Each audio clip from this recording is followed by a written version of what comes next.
Hi guys, Baz here again with another subscriber replay. This time it's Harrison from the Bulldog clan and he's in his Centurion 1. It's a tier 9 battle and we're going to see just what this thing can do and what it can't do. What it can't do is take any sustainable hits. I had this in my garage just to get through it to the Centurion 7-1, and what a bitch. I really didn't like it. The armour is so thin. The turret is not too bad, it can bounce some shots, but it is, in my opinion, one of the worst tanks I've played, and that's me being British as well. So he's come up now on Arctic region and he's over on A4, A5, and he's just been smacked in the side of the turret by a 116 by the Type 64. In fact, it wasn't the turret, it's the side. You can see it there on the bazooka plate.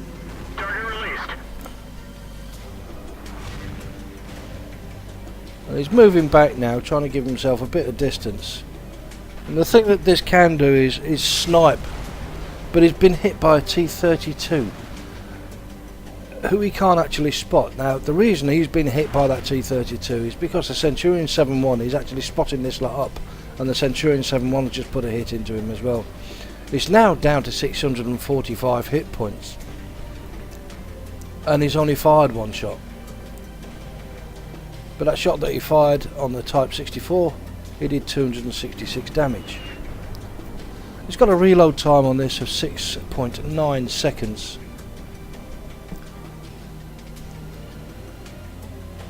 So he's pulling back, he's trying to stay in cover now. He knows he's getting spotted, and the best thing that he can actually do is try and stay in cover because of his low armour. And the low comes up behind, the Lurver, sorry, comes up behind him, rams into him for 7. Takes another, shades another 7 hit points off him. So he's moving up, see if he can get in a position to have a snipe. No, he can't.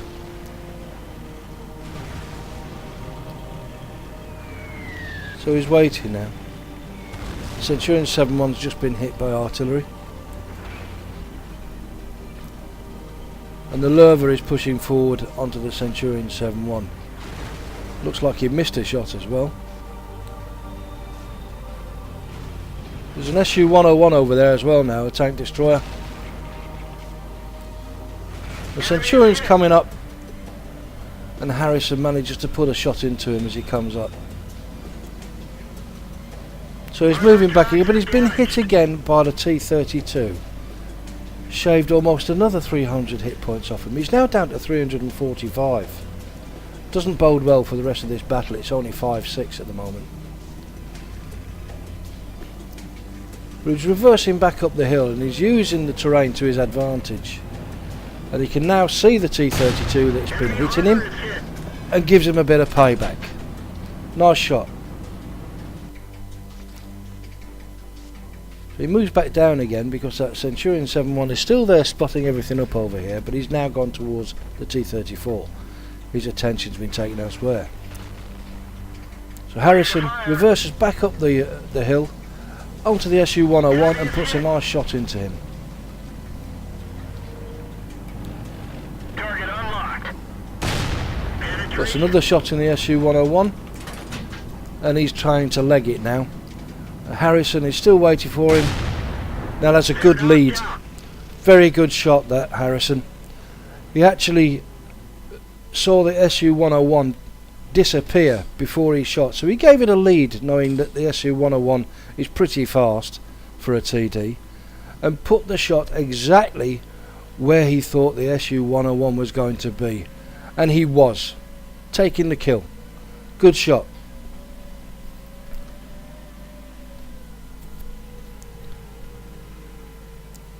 It's not all about seeing your targets and firing. If you know there's a target there and he's disappeared, take the shot. It does pay to take shots when you can't see the target, although you know the target was in that last position a couple of seconds ago and it doesn't appear to be moving. We've got a Type 59 coming up now, so Harrison's trying to get himself into some decent cover to stop any shots coming onto him. The Type 59's fired, so Harrison goes forward and puts a shot into him.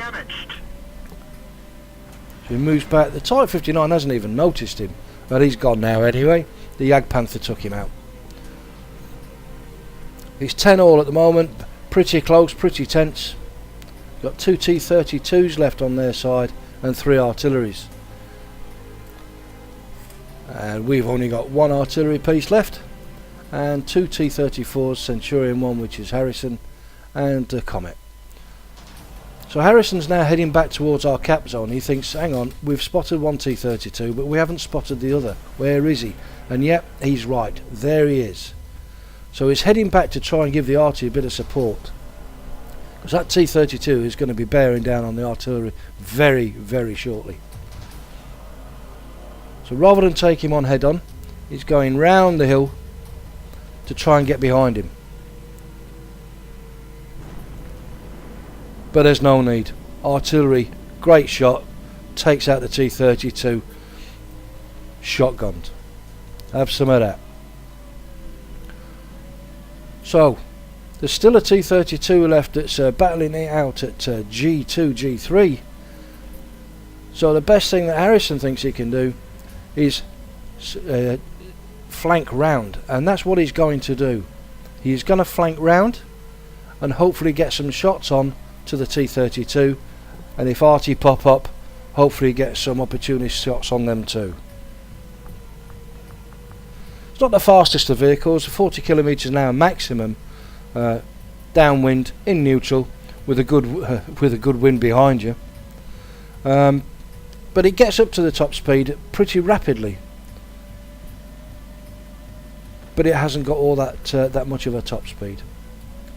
The torque on the engine is pretty good. It gets you up hills fairly quickly as well. So he's found the T-32. He's got a side shot on him and puts a nice shot into his side. The T-32 is concentrating on the T-34 below him at the moment. Can he get another shot on him? Yes, he can. Another 250 hit points. Now the Su-14-2 has just made an appearance. So Harrison puts a shot into him.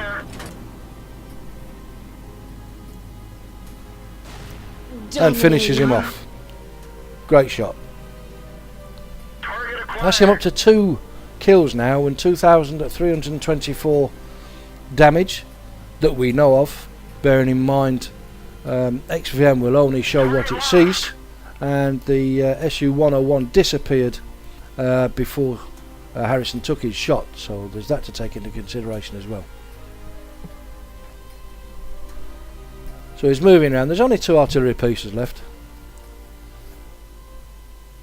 It looks like accidentally knocked it into neutral here because he stops for a couple of seconds. In fact, what he's actually doing is the T-32 was below him before he got killed and spotted him up.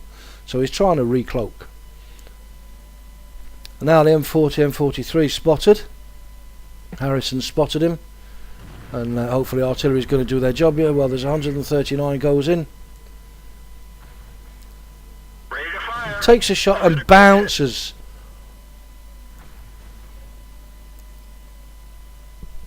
But it looks like the Comet's putting a few shots into him as well. So Harrison comes around the corner, finishes him off. That's him up to 3 kills. Can he get Pascucci's? I think so.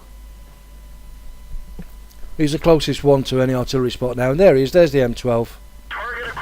And he puts a shot into him on the move, moves over to the right to use the rock as cover so that he doesn't get shotgunned. And puts a shot into the M12 and finishes him off. Let's have a look at the post-game stats. Alright, let's take a look at Harrison's post-game stats for his Centurion Mark 1 battle that he's just done on Arctic region. Mastery badge 3rd class, 45,307 credits, 2,738 XP, which is his daily double with premium. Without premium, 1,825. He also got Pascucci's medal for taking out 3 artillery pieces. We go on to the team score. We can see that Harrison was top on his side with 3,012 damage. Like I said in the video, XVM only shows what damage it sees during the battle.